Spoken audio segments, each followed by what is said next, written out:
Assalamualaikum warahmatullahi wabarakatuh. Selamat sejahtera. Salam Malaysia Madani. Salam semua salam lah. Selamat kembali kita ke our 5th episode, isn't it? Our fourth episode. Okay, so when sudah lama kita tak get into the action. So kita pun Kenapa lambat sangat ni? Kenapa I think kita last produce kita punya episode pun around masa bulan puasa. Last puasa 1 week sebelum raya. 1 week sebelum raya. Kemudian kita takes time.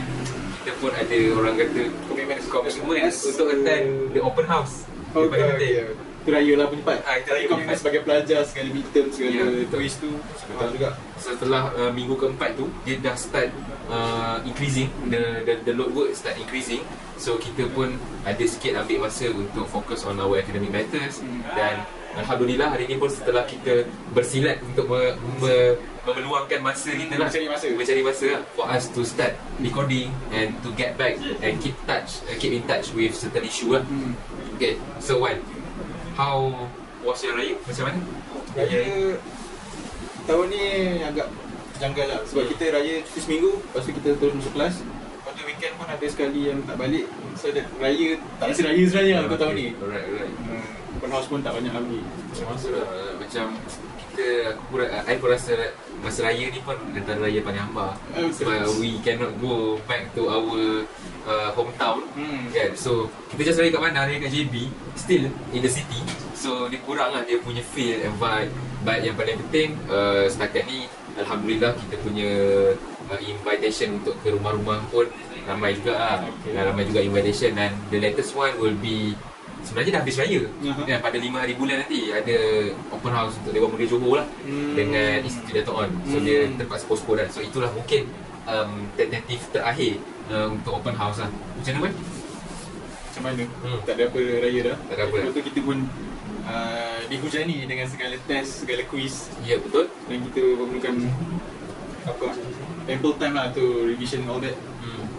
Tapi Alhamdulillah kita dapat cari masa. Betul. Untuk malam ni. Alhamdulillah. Malam ni kita nak bincang pasal apa? Sebenarnya dah banyak dah isu yang naik, isu yang dah bombastik dah kan, semenjak kita tak record. Antaranya ialah macam kita pun ada buat preview, okay, for the episode before this. Kita buat satu short clips lah yang kita ceritakan. Yang pertama sekali tentang kenaikan tarif oleh US yang dibuat oleh Presiden Amerika Syarikat Donald J. Trump, dan also kita punya lawatan tuan yang terutama lah, Presiden China Xi Jinping. So kita tak dapat nak kata cover the topic with our podcast because with a limited time.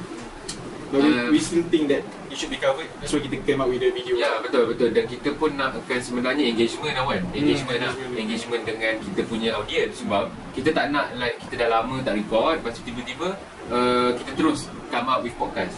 We want the engagement dan Alhamdulillah kita tengok pun engagement kita memerasakan lah. Not bad. Dan kemudian untuk kita patah balik kepada isu apa yang telah terjadi, banyak lah. So kita ada pemilihan PKR baru habis di kebanyakan negeri. Kemudian kita ada program yang tak jadi tu, program menjemput pihak yang dia value yang dia believe tu lain daripada value yang kita ajar kat sini. Oh ya. So the inconsistency of the value lah. Kadang-kadang dia tolak sampai involve mini influencers kat luar sana. Ya, betul. Benda tu pendapat saya is make us very shocked to hear about that, because benda ni dia bukan datang dengan perancangan yang rapi, saya rasa. Dan dia mungkin datang dengan secara tiba-tiba dan mungkin ada beberapa kumpulan yang terlepas pandang lah. So itulah antara rangkuman isu-isu yang terjadi lah. So sebenarnya banyaknya dekat UIA lah kan, kita tak habis lagi daripada isu-isu yang dahulu jadi. Kemudian kita ditimpa lagi tentang isu yang bakal terjadi dan akan terjadi lah. Kita start isu Wallabiat. Ya. Lepas tu isu anjing. Lepas tu sekarang isu program ni kan. So kita tak buang masa, kita start lah kita punya ni. Okay, kita come up with our first topic for our 5th episode. Okay, 5th episode, isn't it? For this episode. Oh, for this episode lah. Okay. Alright, so kita basically kita akan kupas dengan serba sedikit lah tentang pemilihan Parti Keadilan Rakyat lah, yang baru selesai di peringkat cabang baru-baru ni lah. Dan apa semua cabang tu? okay, So cabang ni sebenarnya ialah kalau dalam definisi parti macam UMNO, okay, dia dikenali sebagai bahagian, okay, ataupun daerah yang seseorang itu mewakili parti organisasi politik dia. Kemudian kalau kita bagi dua perspektif lah, Parti Keadilan Rakyat dan juga UMNO. Kalau di Parti Keadilan Rakyat, hierarki organisasi itu yang di grassroots ni lah, okay, yang pertama kita ada cabang, okay. Cabang yang paling tinggi, bukanlah paling tinggi, yang paling rendah is ranting. Betul, ranting. Dan untuk perumpamaan, kita nak perumpamaan kepada UMNO ialah cabang itu mewakili bahagian, manakala ranting itu mewakili cawangan-cawangan. Yes. So dia punya hierarki lebih kurang sama, cuma the system mungkin lain. Untuk senang cakap, bahagian atau cabang sama dengan daerah. Ya, betul, daerah. Ranting dan cawangan sama dengan taman atau JKKK lah. Kampung. Betul. So apa antara result yang rakyat kita? So kalau basically kita tengok result kali ni yang telah berpihak kepada beberapa individu lah, kan. So kita melihatkan result yang sangat outstanding, di mana kita melihat kebanyakan menteri-menteri PKR yang mewakili kerajaan di dalam kerajaan persekutuan kalah di peringkat cabang. So kita lihat politik, dinamik politik dekat PKR agak lain daripada lain, agak konklusif pada pendapat saya. Nobody safe. Yeah. Even you are, maybe kalau jawatan presiden tu pun dipertandingkan, mungkin pun I don't know lah. Presiden Susah sikit lah. Tapi kita boleh melihat kan, dari segi dinamik dia ataupun dinamika di dalam PKR yang pada saya lain daripada Alur. So macam kita boleh ambil salah satu case study, kita punya cabang di Setiawangsa, okay, saudara Nik Nazmi, dia kalah di peringkat cabang dengan tokoh ataupun artis lah daripada PKR ni kan, which is Aflin Syauqi. So perkara ni dinamik dia amatlah bagi saya membawa satu signifikasi ataupun satu message yang mengatakan okey, ini politik dekat atas you tak boleh jadi selesa sana lah, because dekat cabang, dekat ranting ni grassroots pressure kita tak macam kalau UMNO, you sebagai seorang menteri lah kan, mana mungkin you boleh kalah bahagian. Mungkin ketentuan ya you akan kalah, tapi secara technicality dia jaranglah seorang menteri di parti UMNO akan kalah di bahagian, jarang. Dia tak sedinamik macam di PKR. Most of the time dalam UMNO, bila pemimpin tu sendiri yang nak turun baru akan betul. So antara nama-nama besar yang kalah macam kita sebut tadi, YB Nik Nazmi, YB Akmal Saleh, cabang Johor Bahru, dan juga ni nama ni kita tak pasti dia camp yang mana satu, tapi dia pun kalah. Kalah bagi jawatan timbalan Ketua Cabang Antua Jaya. Ini kita punya timbalan Menteri Belia dan Sukan, Saudara Adam Adli. Okey. So kita boleh ada dengar naratif kan. Ada camp, boleh sebut nama individu? Boleh lah. Benda tu benda tu public secret, public secret. Okey. Ada orang kata like ada camp yang amat berhormat Perdana Menteri, camp Anwar. Ada pula camp Rafizi. Macam mana benda tu boleh terjadi? Adakah berlaku pergolakan ke dalam Parti Keadilan Rakyat sebenarnya? Pada hemat saya, dia sebenarnya bukan camp Anwar versus Rafizi, dia actually camp Rafizi versus Saifuddin Nasution. Sebab saya jawatan presiden tidak dipertandingkan. So Anwar masih di situlah, dan memang komitmen bagi Parti Keadilan Rakyat dan PH sendiri untuk Anwar to serve for the second term as Prime Minister. Sekarang kita cuma nak cari the second man di parti lah, sama ada Saifuddin atau Fizi. Kemudian kalau kita borak lah, kenapa ada camp-camp macam ni. Mungkin orang yang tak faham politik dia akan berkata ada perpecahan, perpecahan. Tapi sebenarnya perkara itu ialah lumrah lah dalam orang kata parti politik. Sebab memang akan ada, kita akan expect akan ada pertembungan lah di antara sosok ataupun figure-figure di dalam politik parti. dia sebenarnya lumrah. Dalam pemilihan parti tu ada yang kalah, ada yang menang. Dan cuma kali ni dia agak sedikit mengganggu sebab ada yang tak puas hati. Dan nampak macam satu pihak je yang kalah. Dan ini pihak mana yang kalah tu? mostly Cam Rafizi. Mostly Cam Rafizi kalah. Okay. Dan kita serah pada jawatan kuasa pemilihan dia lah untuk ni kan. Betul untuk apa? Revamp balik. Ke revoke balik. Untuk kira balik atau check balik apa yang perlu. Untuk tengok balik sistem orang pakai sekarang ni betul-betul telus atau tidak. Sebab kita pun ada dengar juga beberapa spekulasi yang mengatakan sistem yang diguna pakai ni ada delay kan. So kita pun tak tahu macam mana kesahihan perkara tersebut. Dan jika betul dia ikut undang-undang, ikut proses, maka mana-mana ahli serta calon yang nak apa kata bantah undian tu mungkin boleh mengikut prosedur lah seperti yang ditetapkan oleh Parti Keadilan Rakyat lah. Okay, so kalau kita boleh tengok ke list-list boleh sebut nama list-list yang mana kita merujuk kepada Cam Rafizi ke Cam Anwar, ada? Banyak lah, tapi kita tak boleh sebut. Tak boleh sebut kan? Okay, alright. Saya rasa kita boleh move on pada point yang pemilihan PKR, hasil daripada pemilihan PKR ni siapa kalah siapa menang ni, apa dia punya efek kepada Kerajaan Madani? Alright, baik. Efek dia? Apa dia? Pendapat saya kan? Okay, pada pendapat saya, dia tak akan menjadikan satu kesan yang sangat besar. Okay, bukanlah sampai Kerajaan Madani ni boleh tumbang, tak. Tetapi kita kena faham bahawa setiap seorang figura politik, okay, in order for you to sustain your power at the highest level, you must sustain your power at lowest level lah, in the grassroots punya trust, which is kekuatan kita tu dekat bahagian ataupun dekat what we call it, kecabang. Ya, sebab perkara itulah yang akan membuatkan kita punya base supporter akan kekal memberikan sokongan kepada kita lah. Okay, mungkin kita tak akan hilang beberapa jawatan dalam kerajaan, tetapi kalau kata kita punya base foundation supporters tak kuat dari cabang ataupun bahagian, kemungkinan besar untuk kita diasap ataupun ditekan untuk meletakkan jawatan tu adalah tinggi lah.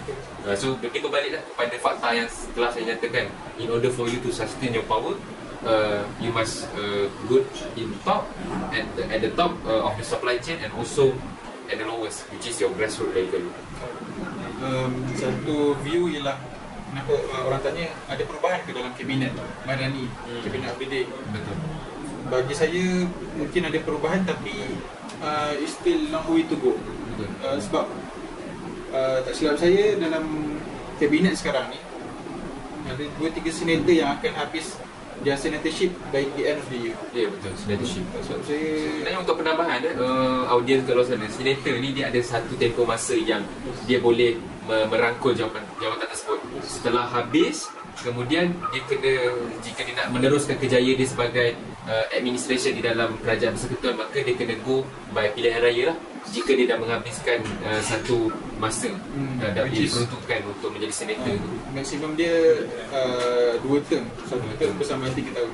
So total kita dapat 6 tahun lah untuk jadi senator, dan selepas itu kena must find a way out, maybe untuk go by pilihan raya. Baik, satu info yang bagus. Antara menteri yang akan habis senatorship pada tahun ni ialah Datuk saya Saifuddin Nasution, Saifuddin Nasution dengan Tengku Zafrul. So by the end of the year kita boleh expect mungkin ada rombakan kabinet. Tapi Wan, last persoalan lah saya nak, kalau katakan betul nak ada rombakan kabinet, we just maybe less than 2 years away from our elections. Okay, I was PRU 17 election. So adakah logik ataupun sesuai untuk kita melakukan rombakan kabinet dengan jangka masa yang hanya tinggal kurang daripada 2 tahun? Dia tak kisah sebenarnya. Jawatan lantikan kabinet ni hak Perdana Menteri. Betul. Kalau dia nampak dalam 1 tahun tu dalam 1 tahun banyak benda boleh buat kalau dia tukar menteri, bukan dia tak nak buat. Betul. The opportunity was there. Jadi mungkin dalam next line up of PKR ni ada yang boleh dilantik sebagai senator ke apa, boleh diangkat. Baik, rasanya kita dah habis untuk national. Kita nak tarik pada kita punya mahasiswa. Okey, apa itu, Wan? Kita tengok ada juga mahasiswa UI yang terlibat dalam pemilihan kali ni Ya betul, dalam pemilihan cabang terutama adalah beberapa figura yang kita rasa kita kenal secara orang kata pernah bekerja sama kan, memang kita kenal lah dan merupakan mahasiswa UIA tetapi sudah mula aktif politik di peringkat cabang lah. Siapa? Saudara Afiasi. Oh ya, saudara yang merupakan officer bagi office AKAP. Menang jawatan Exco Angkatan Muda Keadilan bagi cabang Batu. Itu kita congratulate him. Ya betul. Semoga dapat menjalankan amanah dengan sebaiknya. Mungkin kita boleh buat satu appreciation clip lah. Appreciation clip kan. Okey, bermula saya bagi orang kata, saya maaf lah, saya potong sikit. Kita buat sambil-sambil. Kita bagi appreciation post. Bermula saya pasal awak lah.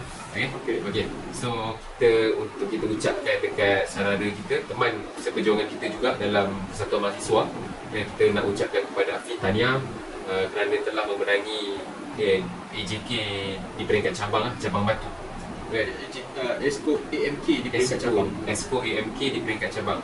Dan kita pun berharap supaya teman kita, saudara Afiq dapat mencurahkan khidmat pada rakyat di negeri Batu, di cabang Batu kan. So untuk tekan khidmat serta dapat memberikan yang terbaik lah untuk semua, tak kisah lapisan masyarakat. Dia harap dapat menjalankan amanah dengan jujur, dengan telus, sebab peluang tak akan selalu kan. Ya betul, peluang tak akan selalu kan.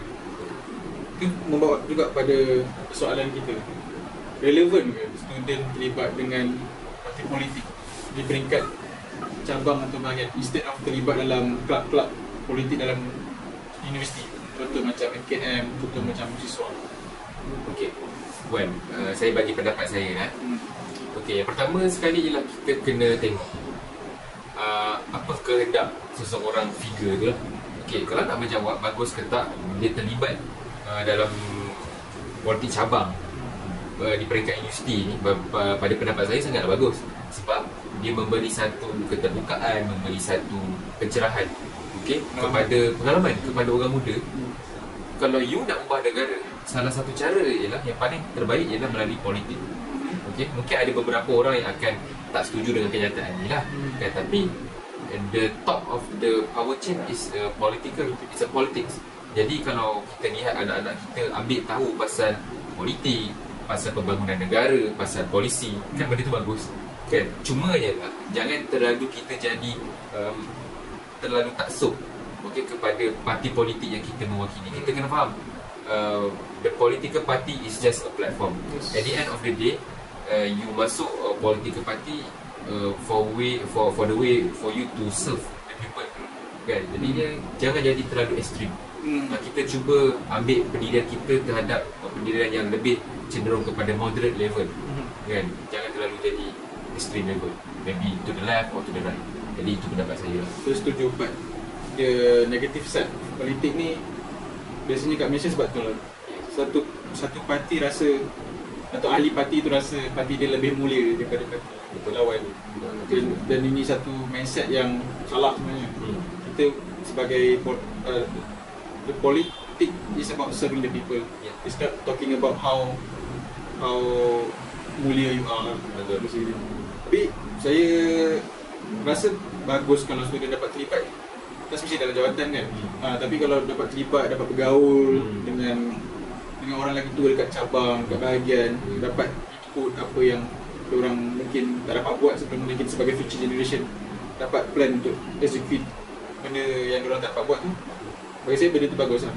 Kita dapat mengasah komunikasi, mengasah mungkin kepimpinan. So untuk menambah poin terakhir lah daripada saya kan, untuk support saya punya argument, bagus untuk orang-orang muda macam kita, especially yang memang tak ada apa-apa pengalaman untuk masuk politik. At least at one day you know macam mana kita nak bangunkan negara kita. Sebab at the end of the day, kita juga akan menjadi pelapis dalam kita punya pentadbiran negara maupun ekonomi. Kita akan jadi pelapis pemimpin. Jadi daripada ramai anak muda buang masa untuk buat benda yang tak berfaedah, ada lebih baiknya dia menghabiskan masa dia di dalam politik, belajar macam mana kita nak bangunkan negara lah kan, daripada kita buang masa. For me, saya support lah anak muda, whether you want to join politics ke tak, it's up to you, but it's very good if you can contribute something to your nations. Ada added value kita cari. Added value. So kita tutup untuk segmen ni. Baik, Kita kembali dalam segmen yang dengan tajuk yang lebih. Rasanya kita datang ke segmen yang lebih fokus kepada diri kita. Selamat kembali, kita Keset Podcast episod 4. Ni kali ni confirm. Jadi kau episode 4. Kita buat recheck balik Richard episod 4. So untuk segmen kedua ni kita akan membincangkan topik yang lebih dekat dengan kita, which is berkaitan dengan student union yang baru-baru ni menjalani proses yang wajib untuk jalani dalam setahun, which is the AGM, Annual General Meeting. Annual General Meeting. Dan dalam tu ada dibincangkan beberapa perkara rising matters, dan ada juga amendments yang dilakukan terhadap dia punya constitution Baik. yang berkaitan pilihan raya dan kewangan. Apa perubahan yang dilakukan sebenarnya? Kita berbicara soal pilihan raya dulu lah. Okay, seperti mana pun kita dah dengar keputusan dia sebelum ni, di mana kita punya stand ataupun kita punya prinsipal di IUMSU, kita nak synchronize kan, okay, kita nak bersamakan waktu-waktu pilihan raya bersama-sama dengan MRCC, bersama-sama dengan KBS. Jadinya we are not alone lah in terms of election, because before this we are the only one who done our election in June, kita saja. So dari situ pun kita telah menganalisa ada beberapa kelemahan yang ada pendapat kita ada lebih baiknya untuk kesinambungan serta untuk in terms of progression in SU, kita perlu synchronizkan Untuk menarik sambutan. Yes, menarik sambutan. Sebab data dia pun kita ada juga. Kita tahu macam mana penurunan yang drastik semenjak beberapa tahun ni lah. Terutamanya kalau kita lihat pada pilihan raya yang terakhir sekali lah kan, which is tahun lepas bulan 6. Kita boleh melihat bahawa kadar turun mengundi, okay, pada masa tersebut keluar mengundi terus sangatlah bagi saya bukan dalam keadaan yang memuaskan. Kerana apa? Kerana kita pun dah dapat statistik yang mengatakan we need 1 hour, okay, to get one result, to get one vote, okay. So that means after 1 hour, there's someone who be the first to done their vote. So that means we need to take 1 hour, okay, 1 hour to have one person to vote. Oh, faham. You got me, right? Maksudnya bila somebody want to vote, bila tekan link tu, sebab kita buat voting online. Betul, voting online. Bila nak masuk tekan link tu, orang nak kena ada dalam almost sejam untuk dia cast dia vote. Bukan. Okay. Untuk kita mencatatkan orang yang pertama turun mengundi, okay, orang yang pertama turun mengundi, data tu kita terima selepas sejam dah pertama. So secara asasnya, secara teoretikal dia, kita nak kena tahulah bahawa kadar turun mengundi kita pada masa kejadian tersebut amatlah tak memuaskan lah, not good lah. Sebab sekurang-kurangnya dalam masa sejam, mungkin kalau kita ada 17,000, kita ada 10,000 student dalam UIA, mungkin we can cater hundreds, maybe sebab kita ada population yang besar. Tapi dengan statistik yang sebegitu rupa, kita tahu kita ada masalah di mana, which is trust deficit. Okay, SU kita kena terima bahawa kita ada ketidakpercayaan terhadap daripada student terhadap kita tu. Kita dapat lihat peningkatan itu, kita kena akui. Okay, sebab saya bercakap atas kapasiti saya sebagai seorang officer dalam kesatuan kan. Jadi saya memang melihat dari internal ataupun eksternal bahawa kita punya support, kita punya trust deficit become, I think worse over the time kan. Itu perkara asas yang kita kena perhatikan. Jadi ada beberapa benda, beberapa perkara yang mungkin kita akan bahaskan. Juga bila cerita pasal pilihan raya, mungkin perlu dibincangkan untuk pilih proses pengundian yang paling simple untuk student. Kalau macam untuk kupas balik kan, untuk kita nak bagi the simplest way untuk student. Sebab apa? When we can serve them a simple system, so that the probability of them to come and vote is slightly higher because proses tu senang. Kan? Betul, proses senang, proses very direct. Tapi kalau kita merumitkan, so kita jangan salahkan mahasiswa kenapa tak turun mengundi. Sebab sekarang ni kita kena make sure that kena ajak diorang turun undi, kan, bawalah, buatlah macam mana cara pun, kan, asalkan diorang cast their vote. Kan, especially sekurang-kurangnya kalau kita lihat ada peningkatan dalam total orang yang pergi mengundi, orang yang turun mengundi, dari situ kita boleh ukur. Maksudnya makin ramai orang undi, maksudnya kepercayaan tu semakin sedikit kita dapat bertingkatkan. Dan juga memasuk student sendiri rasa bertanggungjawab menentukan hal itu sendiri. Betul. Itu satu part yang berkaitan dengan amendment pilihan raya. Satu lagi amendment ialah berkaitan dengan financial report. Yang mana setiap tahun perlu dibentangkan, selalu saya pada bulan April dipinda. Sekarang ni akan dibentangkan untuk pada bulan Disember. Maksudnya takvim kewangan tu dah berubah daripada April tahun ini ke Mac tahun depan. Dia tukar, kita pakai Januari sampai Disember. So that every year nampak sekata lah. So, itu pun kita guna basic accounting concept juga lah. Kita ada satu tahun yang fix lah. Maksudnya dia bukan half and half continue to next year. Dia exactly is 1 year. So basically impak dari segi kewangan ni ada juga beberapa perkara yang kita perlu ubah dari semasa ke semasa kita update the policy, especially on the finance lah. Sebab kita nak ada keseimbangan dalam kesinambungan kita mengubah pindaan masa dia. Kan, mungkin selepas ni ada beberapa proses yang kita kena buat pada awal tahun, kan, ada proses yang kita dah kena start, mungkin closing the account, dan kita nak buat audit mungkin akan mengambil masa daripada bulan 9 sampai 12 kan. So we need to reshuffle that period of time lah. So pada AGM tu juga ada disentuh berkaitan dengan isu yang baru-baru ni viral melibatkan student union kita ni, ialah berkaitan satu program dialog antara seorang aktivis, saya tak tahu nak panggil aktivis, mungkin lah ke arah tu, aktivis bagi komuniti LGBT ni. Baik. Dan juga dengan seorang ustaz, dan ini nampak macam memberi tanggapan yang salah kepada masyarakat umum dan benda tu jadi viral. Betul.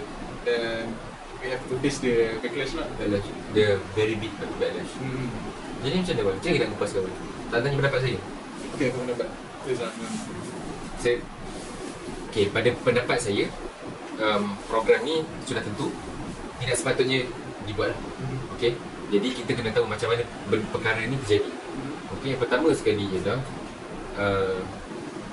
mungkin selang pada hari kejadian, the poster was blown up. Okay, kita pun dah dapat tengok macam mana reaction terhadap netizen. Mungkin netizen dia buat searching lah, ataupun dia buat profiling terhadap siapa yang datang terhadap majlis tersebut. Kalau awak tanya pendapat saya, first time saya melihat kiriman poster tu, ada seseorang yang telah kirimkan dan bertanya confirm ke this program jadi. Pada mulanya kita memang tak tahu who is this guy behind this. Kan, rupanya kita tahu seseorang tu merupakan penggerak lah terhadap komuniti LGBTQ ni. So simple kan, kita Universiti Islam, kita duduk di Malaysia, agama Islam sebagai agama rasmi Kerajaan Persekutuan. Kita pun ada raja-raja Melayu yang menjadi lambang kesucian agama Islam. Maka budaya-budaya barat yang dah terang-terang salah dan bertentangan dengan ajaran agama kita, apa kita nak bercakap tentang perkara tersebut? Simple kan? Perkara yang salah, apabila kita kekal bercakap, dia seolah-olah kita memberi refleksi bahawa we are here ready to hear from you. Apa masalah yang kita nak bercakap? Kan, perkara yang salah, okay, LGBTQ dah terang-terang salah. Apa yang kita nak tegakkan benang yang besar? Kan? Sebab kita orang Islam, kan? Saya tak tahu, mungkin yang bercakap speaker tu bukan orang Islam lah, yang daripada satu komuniti tu, mungkin tak tahu kepada dapat orang Islam ataupun bukan. Tapi pada pendapat saya sebagai seorang Muslim, okay, kalau kita ada semangat, kita ada satu kepercayaan yang tinggi terhadap agama kita, kita tahu benda tu salah. Jadi kenapa untuk kita bagi pentas, bagi peluang untuk mereka bercakap? Ya betul, untuk mungkin ada orang akan bagi satu hujah balas. Ini kan universiti, sepatutnya menjadi satu platform yang terbuka. Ya betul, menjadi platform yang terbuka untuk membawa ke arah kebaikan. Tetapi kita kena faham, kita bagi mereka peluang dan ruang untuk bercakap. You tak fikir ke akan ada satu movement ataupun akan ada satu golongan yang merasakan diri kita didengar dan mungkin kita boleh memperjuangkan agenda tersebut di sini. Sebab apa? Dia is a one chance, one doorstep to another door.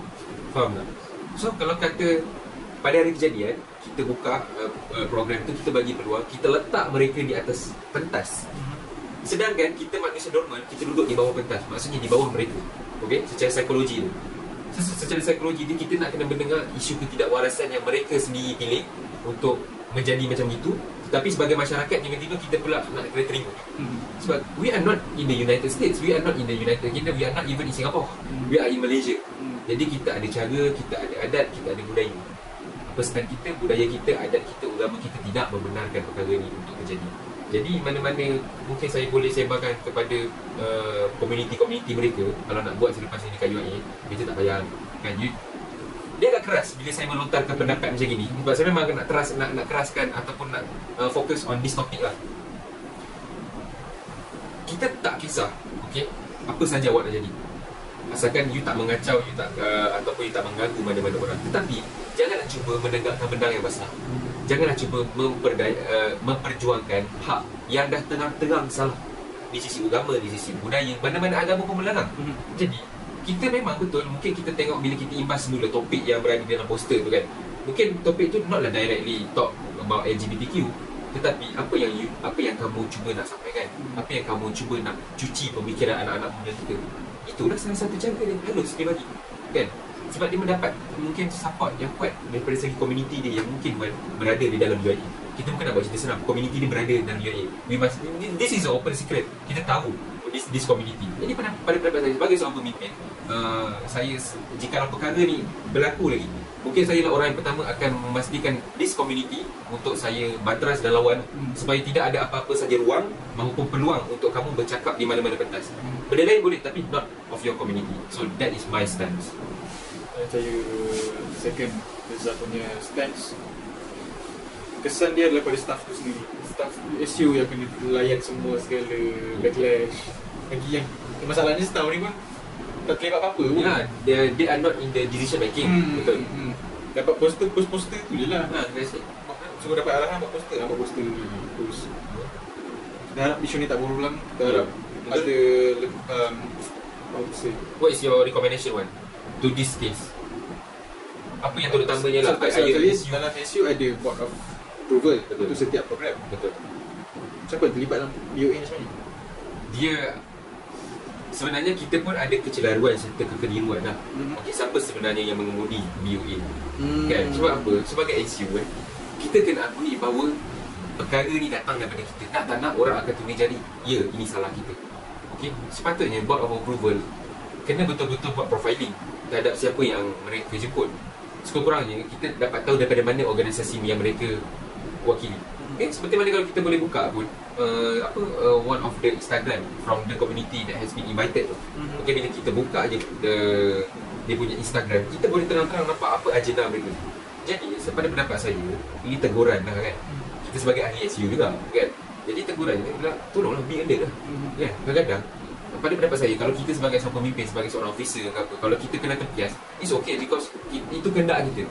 Tetapi kalau dah sampai disebabkan bad decision making kita buat, tapi staff kita yang kena paling teruk. So jadi kita fikirkan, renungkan lah. Jadi setiap benda yang kita nak buat tu berfikir panjang lah, sebab mungkin kita dah ada pengajaran yang banyak sebelum ni kan. Jadi sebagai part of SU pun saya rasa saya kena bersuara kan terhadap benda ni. Sebab saya tak tahu lagi apa yang akan jadi esok, apa yang akan jadi lagi seminggu, 2 minggu. Jadi perkara ni saya bagi teguran di public macam inilah. For me, that is the best choice lah. Okay, that's one of the topik yang arise masa AGM. Ada topik yang arise dalam AGM dalam sesi Q&A ialah berkaitan dengan iuran keahlian. Ada sedikit macam salah faham lah benda ni. Tapi sebenarnya apa? Saya pun sebagai staff, tapi saya pun tak jelas berkaitan dengan apa sebenarnya benefit bayar membership SU ni. Baik. Untuk menjawab persoalan Wan lah. So for this thing, I ingat lagi daripada pertama sekali I dilantik sebagai executive officer, saya diberi tugas untuk make sure that we can give a realistic way of our membership. Maksudnya kita memang sistem kita bayar RM15 sebelum ni. Okay, for the throughout 4 years study lah.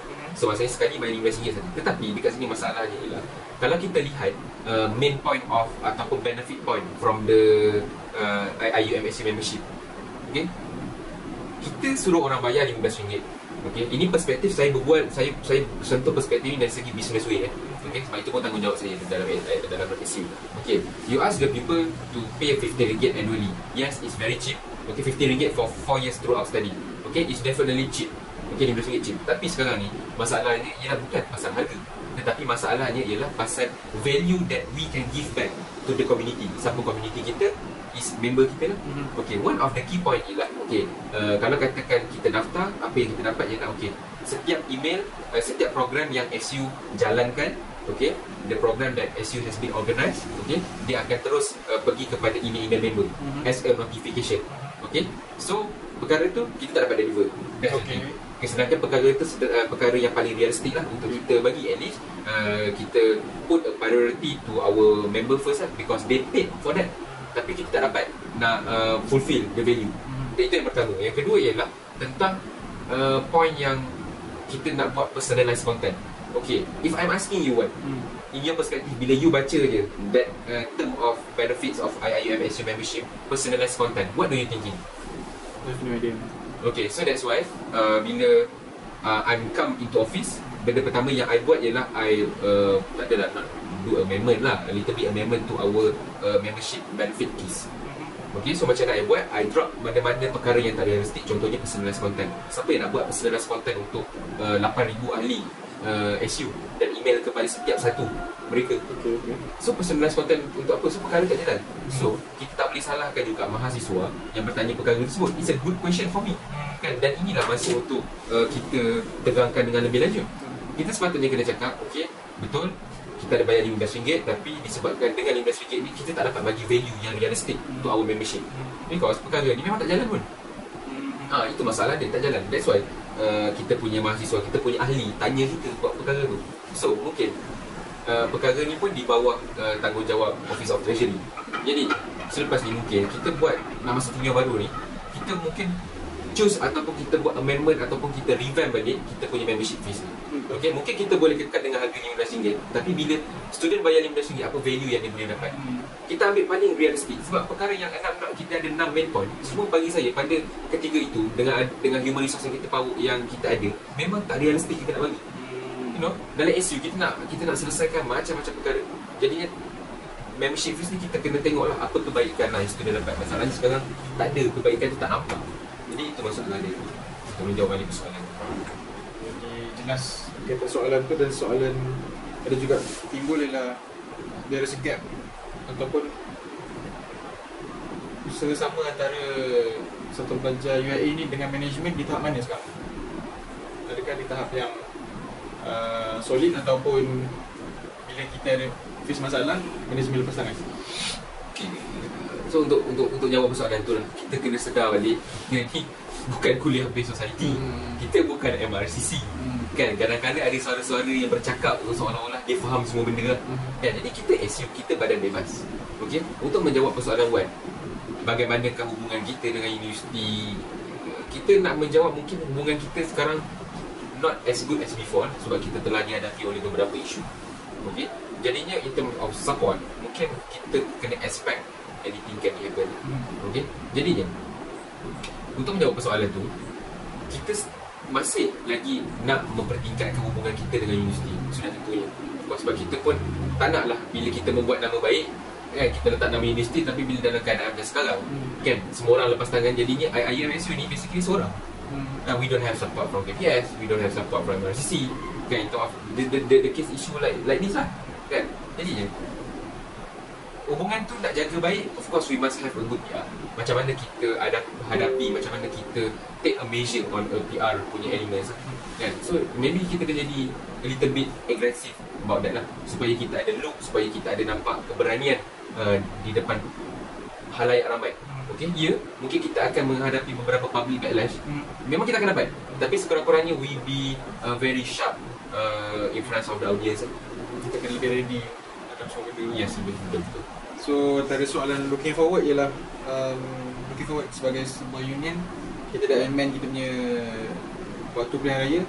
Tapi tenure still habis bulan 6. Betul. So apa boleh diterangkan kaitan the gaps between bulan 6 sampai bulan 11 tu siapa yang Okay, baik. So basically dia akan ada orang kata internal continuation lah.